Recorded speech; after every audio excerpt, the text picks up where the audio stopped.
जर तुमच्या आयुष्यामध्ये आता सध्या तुम्ही कुणाबद्दल तरी ऑब्सेस झालेले आहात आणि ती व्यक्ती तुम्हाला प्रायोरिटीवर ठेवत नाही आहे, असं जर सिच्युएशन असेल ना, तर हा व्हिडिओ तुमच्यासाठी आहे. या सिच्युएशनमध्ये नेमकं काय करायचं ते आपण या व्हिडिओमध्ये पाहणार आहोत. ओके.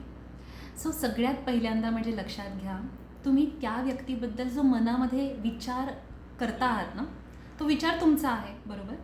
आणि तो जो विचार तुम्ही करता आहात त्यामधनं तुम्ही त्या व्यक्तीला एक हाय पेडेस्ट्रियलवर ठेवलेला आहे, एक युनिकॉर्न म्हणून परसीव्ह करता आहात तुमच्या थॉट्समध्ये.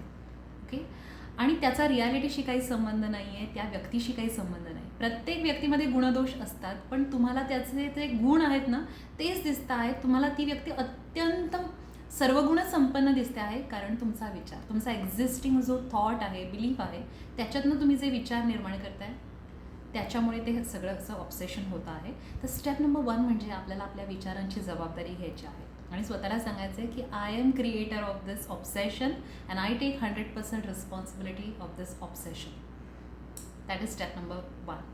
त्याच्यानंतर स्टेप नंबर 2 म्हणजे कदाचित तुमच्या प्रायमरी रिलेशनशिप, तुमच्या आईवडिलांबरोबर असलेली रिलेशनशिप किंवा आधीच्या तुमच्या पास्टच्या इंटिमेट रिलेशनशिप होत्या, त्याच्यातनं तुम्ही एक असा बिलीफ उचललेला आहे की love is not easy, love has to be earned. प्रेमासाठी खूप मेहनत करायला लागते, प्रेम सहजासहजी मिळत नाही, असा काहीतरी थॉट तुमच्याकडे आहे आणि त्यामुळे तुम्ही या डायनामिक्समध्ये आहात. ओके. आणि हे मी म्हणू शकते कारण हा बिलीफ माझ्याकडे होता आणि त्यामुळे मी सुद्धा हे केलेलं आहे. सो हा जेव्हा बिलीफ असतो ना, तेव्हा आपल्याला अशाच व्यक्ती अट्रॅक्टिव्ह वाटतात ज्या आपल्याला भाव देत नाहीत, आपल्याला प्रायोरिटीवर ठेवत नाहीत. वी फाइंड देम अट्रॅक्टिव्ह आणि वी चेस देम, असं होतं ते. सो हा जर बिलीफ असेल तर त्याची पण तुम्हाला जबाबदारी घ्यायची आहे की या बिलीफमुळे हे सगळं होतं. कारण जेव्हा आपण सिक्युअर्ड माइंडसेटमध्ये असतो ना, जेव्हा आपला हेल्दी माइंडसेट असतो की लव्ह इज सर्टन फॉर मी वगैरे, असा टाईपचा थॉट आहे, मी नाही तर कोणाला प्रेम मिळणार, असा जर थॉट असेल ना, तर आपल्याला अशा व्यक्ती ज्या आपल्याला प्रायोरिटीवर ठेवत नाही आहेत, भाव देत नाही, ते आपल्याला इंटरेस्टिंग वाटणारच नाही. ओके. सो त्याच्यामुळे हा बिलीफ बदलण्याची पण गरज आहे.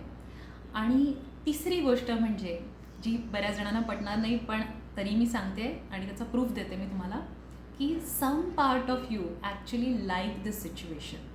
ओके. की एखादी व्यक्ती तुम्हाला भाव देत नाही आहे, प्रायोरिटीवर ठेवत नाही आणि तुम्ही त्या व्यक्तीला चेस करताना यू लाईक दिस सिच्युएशन, असं आहे. आणि हे मी म्हणू शकते कारण माझ्यासुद्धा सोबत हे झालेलं आहे. ओके. मी जेव्हा मोठी होत होते तेव्हा माझ्या आजूबाजूला अनेक अशी मुलं होती की जी माझ्यामध्ये रोमॅन्टिक इंटरेस्ट दाखवत होती, मला भाव देत होती, प्रायोरिटीवर ठेवत होती, पण मला आवडलं कोण? माझा नवरा, जो मला अजिबात भाव देत नव्हता. I was chasing him for 4 years. Okay. कारण माझ्याकडे जो ओल्ड बिलीफ होता ना की love has to be earn, त्याच्यासाठी मेहनत करायला लागते आणि जी व्यक्ती भाव देत नाही आहे ना, ती आपल्याला क्युरियस, ती आपल्याला इंटरेस्टिंग वाटायला लागते, अट्रॅक्टिव्ह वाटायला लागते, असं. सो माझ्या बाबतीत पण तसं होत होतं की ये कौन है जिसने पू को मुड़ के नहीं देखा, असं वाला हिसाब किताब. सो त्याच्यामुळे माझी ती जी मॅस्क्युलिन हंटिंग इन्स्टिंक्ट आहे ना, ती ट्रिगर झाली आणि I was chasing that person, असं. सो याच्यामुळे आपल्याला किती त्रास होतो आपल्याला माहिती आहे डेफिनेटली, पण हे माझ्यासोबत पण झालेलं आहे. सो त्याची पण आपल्याला जबाबदारी घ्यायची आहे की some part of me like this situation. की कसं आहे माहिती आहे, आपल्या ब्रेनला ना फॅमिलियर गोष्टी नॉर्मल वाटतात. तर आत्तापर्यंत माझ्या आयुष्यामध्ये, त्याच्या आधीच्या आयुष्यामध्ये मी हेच बघितलं होतं की प्रेमासाठी खूप मेहनत करावी लागते, चेस करावं लागतं लोकांना. त्याच्यामुळे माझ्या लव्ह लाईफमध्ये सुद्धा हा बिलीफ यायला लागला आणि I started chasing the other person. Okay. Which is not normal, पण व्हायला लागलं ते माझ्याकडून. सबकॉन्शियसली हे सगळं व्हायला लागतं, ते काही माझ्या हातात नाही आहे, पण ते व्हायला लागलं. सो तेव्हा मला या गोष्टी माहिती नव्हत्या, पण आता मला कळतं आहे की ते माझा ब्रेन प्रोग्रॅमिंगमुळे होत होतं, राईट. सो ज्या गोष्टी आपल्याला सेफ वाटतात त्या गोष्टी आपण अट्रॅक्ट करायला लागतो, ज्या नॉर्मल वाटतात, फॅमिलियर वाटतात, त्या आपण अट्रॅक्ट करायला लागतो, राईट. सो त्याच्यामुळे आपल्याला या मुळातल्या बिलीफ्सनाच बदलण्याची गरज आहे आणि याकरता तुम्हाला एक गोष्ट प्रॅक्टिस करायची आहे, ती म्हणजे just keep hands on your heart आणि माझ्यासोबत म्हणा, मी माझ्या भावना, विचार, बिलीफ सिस्टीम आणि ॲक्शन्सची 100% जबाबदारी घेते आहे. मी माझ्या आयुष्याची 100% जबाबदारी घेते आहे. मी माझ्या लव्ह रिलेशनशिपची 100% जबाबदारी घेते आहे. प्रेम माझ्यासाठी निश्चित आहे. मी प्रेमाची मूर्ती आहे. My heart is open to receive love. Love is certain for me प्रेमासाठी, उच्चतम प्रेमासाठी पात्र आहे. How that makes you feel? I am sure you feel aligned, right?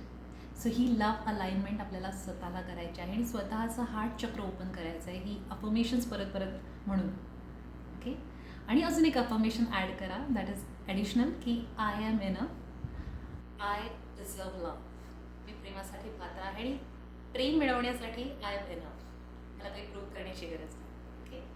Please practice that, it will help you. And keep practicing that. I am sure you will find your love. तर ही जी व्यक्ती आहे, जी obsess तुम्ही जिच्याबद्दल झालेला आहात, ती कदाचित तुमच्याकडे येईल, तिच्या मनात असेल तर. कारण तिच्याकडे पण तिचे थॉट्स आहेत, बिलीफ सिस्टीम आहेत, त्यांना आपण आवडू ना आवडू माहिती नाही ना. सो ती व्यक्ती आली तर येईल, किंवा your heart will be open for new love, right? So हे प्रॅक्टिस करा and share the results with me. Okay. I am rooting for your success. I love you. Thank you. Bye.